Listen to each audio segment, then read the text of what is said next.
আসসালামু আলাইকুম, আমি নুসরাত নীলা। সবাইকে অগ্রিম ঈদের শুভেচ্ছা জানিয়ে শুরু করছি আমার আজকের ব্লগ। কাছে দূরে যে যেখান থেকে আমার এই ভিডিওটি দেখছেন, হোপ সবাই অনেক বেশি ভালো আছেন। আলহামদুলিল্লাহ, আমিও আমার পরিবার পরিজন নিয়ে বেশ ভালো আছি। ঈদ তো একদম চলেই আসলো, বলতে গেলে দাঁড়গোড়ায়। রমজানের ঈদে প্রিপারেশন বলতে শুধুমাত্র শপিং আর ঘোরাফেরা, কিন্তু কুরবানির ঈদে কিন্তু শুধুমাত্র সেটাতেই সীমাবদ্ধ থাকে না, বেশ কিছু কাজও কিন্তু থাকে। যদিও ঢাকায় ঈদ করা হয় না, গ্রামের বাড়িতেই আমরা ঈদ করি, তবে এগুলোর দরকার তো সারা বছরই লাগে। আদা রসুন এগুলো আমি প্রায় 3 দিনে রেডি করেছি। যেহেতু দেশি রসুন খাওয়া হয়, এগুলো তো পরিষ্কার করতে একটু ঝামেলা, একটু সময় বেশি লাগে। প্রতিদিন অল্প অল্প করে পরিষ্কার করে ফ্রিজে জমিয়ে রেখেছি। এখন ডিপ ফ্রিজ থেকে খুলে এগুলোকে ব্লেন্ডারের জন্য রেডি করছি। দেশি রসুন পরিষ্কার করা কিন্তু এতটাও কষ্ট না, যদি কিছুটা টিপস এন্ড ট্রিক্স ফলো করা যায়। আস্ত রসুন গুলোকে শিল বা পুতা যে যাই বলি না কেন, এগুলো তো সবার বাসায় আছে। হালকা করে একটু বাড়ি দিলেই কিন্তু কুয়াগুলো একদম আলাদা হয়ে যায়। তারপর এগুলোকে হোল নাইটের জন্য পানিতে ভিজিয়ে রাখতে হবে। যদি রাত 9টা-10টার দিকে ভিজান, পরদিন সকালে উঠেই কিন্তু দেখা যাবে যে রসুনের কুয়াগুলো থেকে ছালগুলো প্রায় আলাদা আলাদা হয়ে আছে। তারপর এগুলোকে হাত দিয়ে ভালোভাবে কচলে নিলেই কিন্তু রসুনগুলো একদম পরিষ্কার হয়ে যায়। বড় রসুন থেকে দেখা যায় যে ছোট রসুন মানে দেশি রসুন গুলো দিয়ে তরকারি রান্না করলে একটু ভালো লাগে বেশি। এই তো আপনাদের সাথে কথা বলতে বলতে আমি মশলাগুলো ব্লেন্ড করে ফেলেছি, এখন জাস্ট ডিপে রেখে দিব। আমি সব সময় টক দইয়ের বক্সেই মশলা রাখি। বাসায় প্রচুর টক দই আনা হয়, তো দেখা যায় এগুলোতে আদা রসুন পেস্ট রাখলে আমারও বেশ সুবিধা হয়। মশলাগুলো গুছিয়ে রেখে দুপুরের রান্নাটাও চড়িয়ে দিয়েছি। খুব বেশি বাজে না, 10টার দিকে আমি দুপুরের রান্নাটা বসিয়ে দিয়েছি। বাসার সব রুম মোটামুটি ক্লিন করা হয়েছে। আজকে আমি আমার বেডরুমটা ডিপ ক্লিন করব, সেই জন্য তাড়াতাড়ি রান্না বান্না শেষ করছি। সবকিছু ক্লিন করে রেখে গেলে এসে খুব একটা প্রেসার থাকে না কাজের। সবগুলো রুম আগেই ক্লিন করা হয়েছে, তো আমার রুমটাই বাকি ছিল। আমার রুমটাও গতকালকে ক্লিন করেছি, একদম ডিপ ক্লিন। আজকে আমার রুমটা ডিপ ক্লিন করব। এই তো আজকে গরুর মাংস দিয়ে কাঁচা কাঁঠাল রান্না করব। এই কাঁঠালগুলো গ্রাম থেকে পাঠানো হয়েছে আমার শ্বশুর বাড়ি থেকে। তাসপির বাবা যখন গিয়েছিল তখন ছোট আম্মা এগুলো কেটে ধুয়ে পরিষ্কার করে তারপর দিয়েছে। বাসায় আনার পর আমি জাস্ট ডিপ ফ্রিজে রেখে এগুলোকে ফ্রোজেন করে রেখেছি, নতুবা নষ্ট হয়ে যেত। কাঁচা কাঁঠাল কিংবা এঁচুড় এগুলো দিয়ে কিন্তু শুটকির তরকারিও বেশ ভালো লাগে, অথবা চিংড়ি মাছ কিংবা সবজি রান্না করলেও কিন্তু বেশ ভালো লাগে। আজকে খুব বেশি কিছু রান্না করব না, গরুর মাংস দিয়ে কাঁচা কাঁঠাল, আর এদিকে ট্যাংরা মাছ ভুনা করছি। ট্যাংরা মাছগুলোকে আমি আর ভাজিনি, সবসময় যেহেতু তাসপির বাবা তাজা মাছই আনে, আর তাছাড়া মাছ এনেছে খুব বেশি দিনও হয়নি, এই জন্য কষিয়ে রান্না করছি। একটু মাখা মাখা ঝোল রেখে এখানে দিয়ে দিচ্ছি বেশি করে ধনেপাতা আর কাঁচামরিচ। আর ট্যাংরা মাছের সাথে একটা রুই মাছের পেটি দিয়েছি, এটা আমার বাবা সোনার জন্য। ও মাছই বেশি পছন্দ করে, তো দেখা যায় যে মাছের পেটিটাই দেই, কারণ কাটা বাছার সময় আমি সবসময় ভয়ে থাকি। পেটিটা দিলে আমার জন্য সুবিধা হয়, কাটা বাছতে গেলে আমার খুব একটা ঝামেলা লাগে না। ছোটবেলায় আমি কাটা বাছার ভয়ে মাছ খেতাম না, শুধু ছোটবেলা না, বড় হয়েও এই যে বিয়ের কিছুদিন আগেও বাবা মায়ের বকা শুনেছি। বাসায় বড় মাছ আসলে কখনোই খেতে চাইতাম না, শুধুমাত্র কাটা বাছার ভয়ে। মাংসটা কষাতে কষাতে যখন প্রায় 90% হয়ে যাবে, তখনই আমি কাঁচা কাঁঠালগুলো দিয়েছি। কাঁঠাল হতে তো খুব বেশি সময় লাগে না।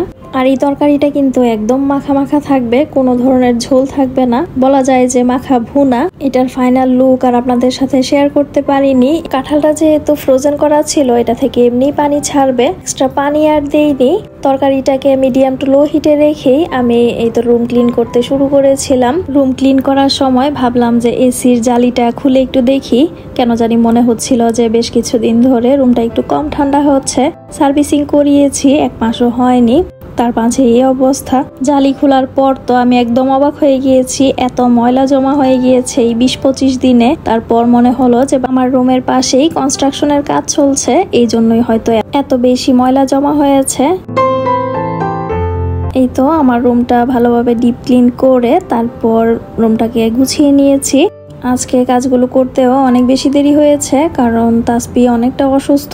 একবার ওর কাছে যাই, আবার কাজে আসি, সাথে আমার হেল্পিং হ্যান্ডও ছিল, তারপরও বারবার কাজ থেকে যাওয়া আসা, এই জন্যই হয়তো অনেক বেশি দেরি হয়েছে। গতকাল রাতে একটু ঘুমাতে দেয়নি, নিজেও ঘুমায়নি, সারা রাত প্রায় 5-6 বার বমি করেছে। ডাক্তারের কাছে নিয়ে যাওয়ার পর বলেছে শুধুমাত্র গ্যাসের প্রবলেমের জন্যই, অন্য কোনো সমস্যা আল্লাহর রহমতে হয়নি। তো গ্যাসের ওষুধ খাওয়াচ্ছি। ও যেহেতু এখনো ফর্মুলা দুধ খায়, তো দেখা যায় গ্যাসের এই সমস্যাটা কিন্তু মাঝে মাঝেই হয়। তাসবিকে খাবার খাইয়ে ঘুম পাড়িয়েছি, তারপর আমি নিজে গোসল, খাওয়া দাওয়া এগুলো শেষ করে এখন বিকেল বেলায় ভাবলাম ছেলে যেহেতু ঘুমানো আছে, বাড়ি যাওয়ার জন্য তো ব্যাগ প্যাকিং করতে হবে, ব্যাগে কিছু গুছাই। এই যে আমার বাচ্চা হিটার, এই বাচ্চা হিটারটা কিন্তু অনেক কাজের। ঈদের পর যেহেতু একটু ঘোরাঘুরির প্ল্যান আছে, তো সেই জন্যই কিন্তু এই বাচ্চা হিটারটা নিয়েছি। চা কফি এগুলো যে কোনো সময় খাওয়া যায়। আমার মতো যারা চা লাভার আছেন, যদি ঘুরতে যান, এর থেকে বড় সুবিধাজনক জিনিস আর কিছু হতেই পারে না। হিটারটাকে আমি জামা কাপড়ের মাঝখানে নিয়েছি যেন কোনো সমস্যা না হয়। আর এইবার ব্যাগেজ গুছানোতেও খুব একটা ঝামেলা পোহাচ্ছি না, কারণ আমরা চাঁদ রাতে গ্রামের বাড়িতে যাব, এজন্য এগুলোর প্রেশারও অনেকটা কম, হাতে অনেক বেশি সময় আছে। যেহেতু তাসবি আছে সাথে, অনেক কিছুই কিন্তু এক্সট্রা জিনিসপত্র নিতে হয়। তো আমার ট্রলি প্রায় 3 থেকে 4টা লাগে। তো ভাবলাম যে ধীরে ধীরে এক এক দিনে এক একটা ট্রলি গুছাই, তাহলে আমার জন্য খুব একটা প্রেশার হবে না। আর এই যে ট্রলি গুছিয়েছি, যদি তাসবি থাকতো কতবার যে কাপড়গুলো ট্রলি থেকে নামাতো আর উঠাতো, এটার কোনো হিসাব নেই। তো সেই জন্য ওকে বিকেলে ঘুম পাড়িয়ে তারপর এই ট্রলি গুছাচ্ছি প্রতিদিন একটা করে। ট্রলি গুছানোর সময়ই মনে হলো যে মানি প্ল্যান্টগুলোকে একটু ধুয়ে মুছে রেখে যাই, যদিও 2-1 দিন পর পরই এই কাজগুলো করি। এখন বাড়ি গেলে তো অনেক দিন এই কাজটা আর করা হবে না, ভাবলাম ভালো করে একটু গোসল করিয়ে তারপর যাই। এই মানি প্ল্যান্টগুলোর মধ্য থেকে কিছু আমি আমার ফ্রন্ট বেসিনে রাখি, আর কিছু রাখি ফিল্টারের উপরে। মানি প্ল্যান্ট আমি এত যত্ন করি, তারপরেও কিন্তু খুব একটা হতে চায় না, মাটিতে তো একেবারেই হতে চায় না। তো পানিতে রাখলে অল্প কিছু হয়, কিছুটা ভালো থাকে আর কি, এই জন্য পানিতেই রাখি এই মানি প্ল্যান্টগুলোকে। এই তো শাখা প্রশাখা গজিয়েছে, নিচে কিন্তু শেকড়ও বের হয়েছে নতুন। প্রতিদিন যেই কথাটা একদম ভিডিও শুরুতেই বলি, আজকে কিন্তু সেই কথাটা আর বলা হয়নি, আজকে শেষে এসেই বলছি। আমার ভিডিওর কোথাও যদি কোনো কিছু আপনাদের কাছে ভালো লেগে থাকে, একটি লাইক দিবেন। আর সেই সাথে যারা নতুন আজকে প্রথম আমার ভিডিও দেখছেন, যদি আপনাদের কাছে কোনো কিছু ভালো লেগে থাকে আমার ভিডিওর, তাহলে আমার চ্যানেলটিকে সাবস্ক্রাইব করে আমার পাশে থাকতে পারেন। আর যারা ফেসবুক থেকে দেখছেন, চাইলে আমার পেজটিকে ফলো দিয়ে রাখতে পারেন। যারা অলরেডি এই কাজগুলো করে ফেলেছেন, তাদেরকে অসংখ্য ধন্যবাদ। মানি প্ল্যান্ট কার কার পছন্দ আমি জানি না, আমার কিন্তু ভীষণ ভালো লাগে।